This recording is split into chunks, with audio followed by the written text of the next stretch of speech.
Welcome, everybody, to this week's podcast episode for the Financial Freedom for Physicians podcast.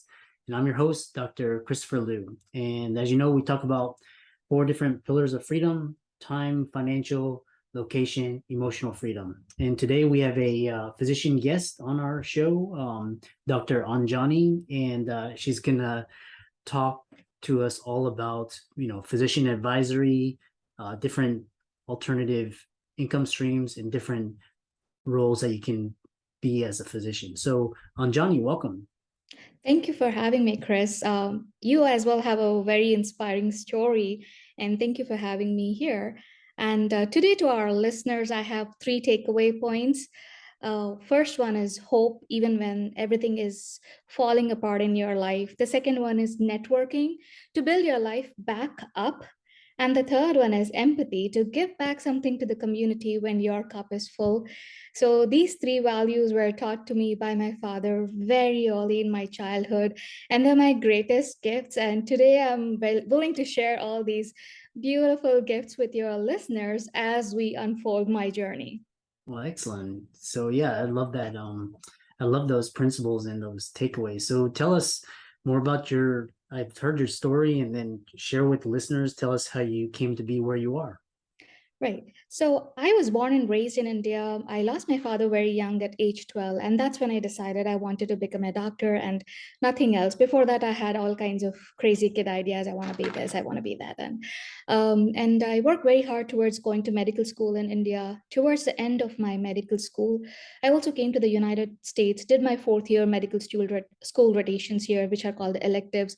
Went back, graduated in India, came back, did my internal medicine residency in Michigan, and then graduated from there in 2015. So when I was in internal medicine residency, I was on a J1 visa, which required me to do the 3-year waiver program in order to continue my stay in United States. So I had to go to Iowa to do that waiver program in an underserved place in Iowa. And I finished those 3 years, after which I was a hospitalist there. After which, again, I moved to Pennsylvania as a hospitalist in Harrisburg, Pennsylvania. And 26th of November 2019 was like a life-changing event for me. I was walking towards the emergency room to admit one of my patients, and I had a terrible fall. I was a rapid response immediately, and I was taken into the emergency room. And the only way I could walk out that evening was on crutches. And I went home on crutches. I was all by myself. I couldn't use the restroom. I couldn't take a shower. I couldn't get onto the bed. And up until then, I was a hospitalist who could do 20 shifts straight and not feel tired. And walking those 20 steps in my apartment was very, very difficult for me. And as you can see, I talk so fast and I'm a chatterbox. And I lived inside my apartment for almost 1 year, and the silence was like so deafening. And I couldn't do the duties of hospitalist anymore. And I exhausted my FMLA, exhausted my short-term disability, and I was let go as a hospitalist after about 6 months, summer of 2020. And that's when my actual journey started, where I had to look for like some job that would be in good alignment with my healing phase, with my injuries, and allow me to give a desk job. So that's when, like the physician advisor role, and looking for them, and working towards getting that role started. Well, interesting. Very, it's a very inspiring story, from injury, back to where you are. So, and I know you wanted to share your thoughts on, physicians interested in physician advisory roles. So tell us more about that. Right. So physician advisor is mostly, it could be done remote, but depends on the system, what they prefer. They want an on-site, or they could be remote. Again, it comes in 2 different packages, whether you want to be a physician advisor associated with the hospital, or you want to be a medical director associated with the insurance company. It's like, 2 sides of the coin. The patient is the common center, whether you're working for the hospital or you're working for an insurance company. Most of the times I feel like the specialties with a backdrop of EM and IM do fairly relatively well as opposed to pediatrics and psychiatry, because we have way more system-based approach, and we understand how all the other departments work. However, other departments can catch up. It's not very difficult. The understanding of the system-based practice helps you a lot more to get into the physician advisor role.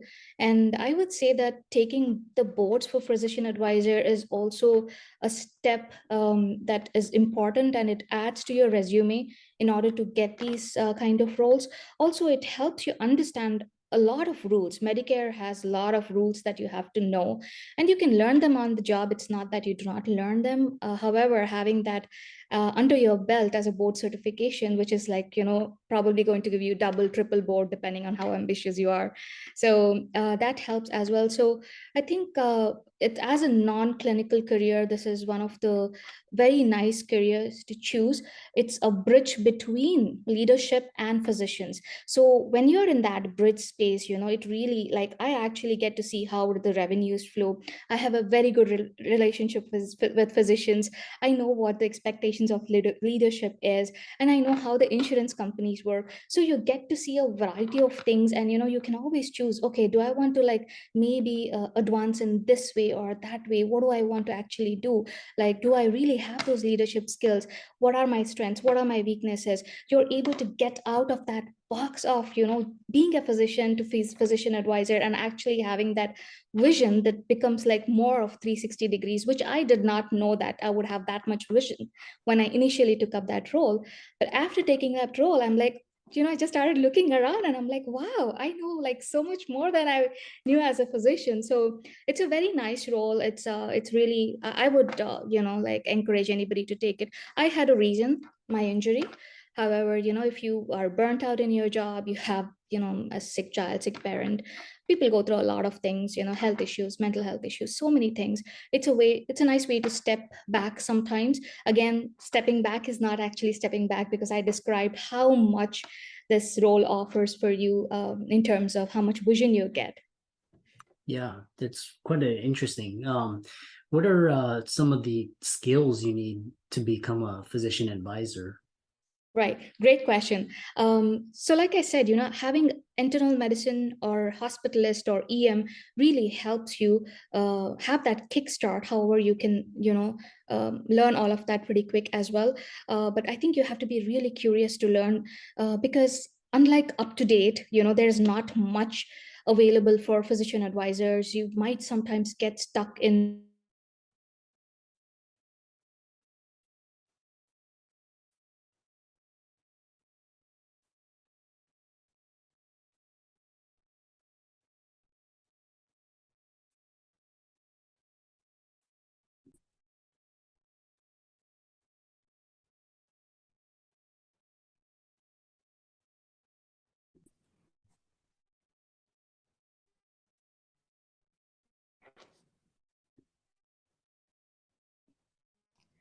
that is very important to like be curious to learn. And I would personally say build relationships with physicians. Building relationships with physicians helps you just smoothen out your workflow so much. When I had to take up this role, I entered a huge system. I had to change it to a different hospital, 600 bed hospital, new face, nobody knew who I was. So it was very important to build that relationship with physicians. And how did I do it? Was I took the initiative of presenting to the big guns of the hospital, who bring the biggest income to the hospital, which is surgery, pediatrics, internal medicine, trauma. I know you're ortho, but in my hospital, ortho mainly goes to internal medicine or to trauma in terms of admission. So, like I focused on these big guns, and it's all about telling them the why. When they know the why, Chris, why do we do this? Why is utilization management important? Why is it important to stick with Medicare guidelines? What happens when you don't stick with Medicare guidelines? How does it affect the revenue? Like we show them the graphs, if we do this, this is what happens. If we do this, this is what happens. And how does patient satisfaction score get affected when you don't do something the way it has to be done? As a, like, for example, saying the right status. Now the patient gets discharged in an incorrect status, gets a big bill and says, hey, I never knew about this bill. So now they're upset. So now that's not the right way to deal with it once the patient is discharged. So once the physicians know the why, they work with you so beautifully. Like, so it's a lot of front end work, I would say, for a physician advisor to do. And not only the front end work, because when you work in a very big system, it's a revolving door. We constantly have new PAs or new physicians, and then we just had July incoming residents. So, it's constantly educating. So you have to be willing to like really like, take up educating yourself and the physicians as like pretty much a daily job. Like, it's like you're constantly learning. So I think that is one other tip I would say, that you have to be willing to learn, you have to be willing to teach, and you have to be willing to genuinely build those relationships and be available for the people. So I would say, and just appreciate the physicians, like they are literally stopping what they're doing to put in that order for you. So I'm very thankful when they do that. And so I think like the work flows when you're like able to build relationships really well. And fortunately, we have very, very, very good utilization management nurses. So they make our life so much more easy. And, a lot of like back end work of setting up these peer to peers and, like looking up the criteria is done by them. So it makes my life like very, very easy. Yeah, I love that. The networking is key for everything. And Yes, it is. It is.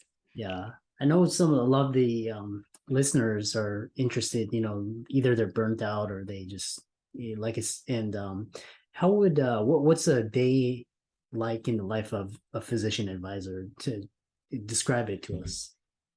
Great. Again, I can speak from where I'm coming from. Like, I work in a 600-bedded hospital, which is like huge. So I shuffle between the 600-bedded hospital for 2 weeks, and we have 5 satellite hospitals. The bed range is anywhere between 20 to 60. So I actually have like a variety of cases and varieties of intensities that I see. So when you work in a 600-bedded hospital, like you're literally like very busy. Those 2 weeks are going to be busy. The interactions, number of interactions with the utilization management nurses or the physicians is going to be extensive. So when you're in a lighter hospital, again, like it decreases, but you have other kinds of challenges. Depends on, like, because there are transfers out, and then you have to know what you're doing with the transfer, what status. So I would say, if you're looking at a particular number of cases that you end up seeing with these kind of census, I would say if you're going for a tertiary hospital, you will see anywhere between 25 and 30 cases easy. And that also comes with all those interactions that you have to have with the teams during the whole day. And when you're coming to the smaller hospitals, it can range anywhere between 15 to 20. 20 is an average, I would say, because we have 5 satellite hospitals. And so it depends, each system has a different way of like dealing with all these cases. We have Epic, and the cases automatically get pulled into Epic depending on the number of hours and the type of insurance. So that makes our life easy. Every physician who is assigned to a particular hospital is just working through their work queues and finishing up their cases. Again, like I said, my utilization management nursing team is just excellent. So there are certain cases that don't get pulled in automatically. So they actually punch them in if there's a denial, or if there is something that needs to be done, which is not, which Epic doesn't catch. So they put them into the work queue, or they sometimes text us depending if they're not able to put it in the work queue. So we take care of that. Again, it's how well you work with the utilization management nurses. If you have one in your hospital, your day becomes like really smooth or really rough. I never had a rough day because I really love them, and it's very, very easy to work with them. So this is usually the typical day. You have an 8-hour day. Usually most of the places are Monday through Friday, 8 to 4. It's relatively smooth until you have an escalation, which probably happens just once or twice a year. Something goes like terribly wrong, but it's just very, very rare. Trust me, you will not have things like rapid responses or people coding on you. Nothing of that kind. Yeah, it's such an interesting area, and I know a lot of physicians are getting into this area. It's been a really very popular. I know there's conferences on becoming a physician advisor. What are some resources that physicians can go and learn more about this role that they can play? So, American College of Physician Advisors is a good place. You can start looking up there. And ABQ, AURP is like a really good place. You can start, that's the board. You can start looking up things there. And I think I literally live, crawl on LinkedIn. Anybody who's a physician advisor, post something, I learn immediately. Like, there's so many people who post, Dr. Hirsch, for example, like he posts all these things. And sometimes I really don't have the time to read up something. So that one post teaches me one point, maybe sometimes I don't know. So, or Dr. Mullins, like he like makes these wonderful 5-minute videos, right? Like I just go watch a video and I learn something new. So I'm like, okay, this is done. So I think you could use all these resources depending on how much time or how little time you have. And again, I don't I have to be honest, I don't do it every day, but when I'm scrolling through LinkedIn, I definitely like, okay, do I know this or don't I know this? If I don't know something, I will pay attention. If I know it, like I'm like, I know it. So yeah. Yeah, yeah. It's been a wonderful conversation. And I know a lot of viewers and listeners would be interested in visiting you, contacting you. How can they do that? I am, like I said, I literally live on LinkedIn. So you could reach me out on LinkedIn. My message option is open to everybody. So you could reach me out on LinkedIn and I'll be sure to like reply to you. Whether it's a question on how this role is or the boards, whatever it is, feel free to reach out to me. Yeah. And any last minute parting words of advice or any words of motivation, inspiration? Oh, great. So for me, I feel inspiration would be, like I said, I was injured. I had a really, really bad time in that 1.5 years where I was stuck in my apartment. I was somebody who was, like running at 100 miles per hour, traveling all over the world, doing hospitalists. And that time was a time like I realized, oh my God, you need social support. You need to understand healthcare. Like being a physician, like navigating through this maze of healthcare was very, very tough for me. And unexpectedly, earlier this year, a door opened for me to serve as a volunteer and also as a board member now in my community. We are a nonprofit called Partners for Healthy Community. And what we actually do is we sit down with senior citizens in our community and teach them how to use technology, like whether it is listening a song on YouTube or seeing their beautiful grandchildren on a video call, or even doing a Zoom call to see their doctors online. They had no idea how to do these online appointments, and we catch up. We are young, we catch up with all these technology. They had no idea how to do it. So for me, like I had a lot of gratification doing that, because it was like, oh my God, I know the loneliness, I know the lack of social support, I could relate to them. And this also, like I said, physician advisor gave me insight into how the healthcare system works, where the insurance companies are looking at value-based care and also providing care in appropriate settings. So when I do my nonprofit work, I am looking at social determinants of health. So why not the healthcare and insurance companies invest in our communities where we build healthier communities, and whatever we all talk about, bringing down the healthcare costs would automatically come down when we are like investing in our communities. So that is something which is very inspiring to me. Again, I want to work towards that. I want to form that bridge eventually between the healthcares and the insurance companies, and encourage everybody to invest in the communities. So that's my vision, big vision, but we'll get there someday. Yeah, it's so inspiring. So, and Johnny, thanks for so much for coming onto the podcast. I know a lot of listeners will draw inspiration and knowledge and wisdom from your expertise and your experience. So thanks so much, and we look forward to hearing about your future success. Thank you so much, Chris, for having me again. Thank you.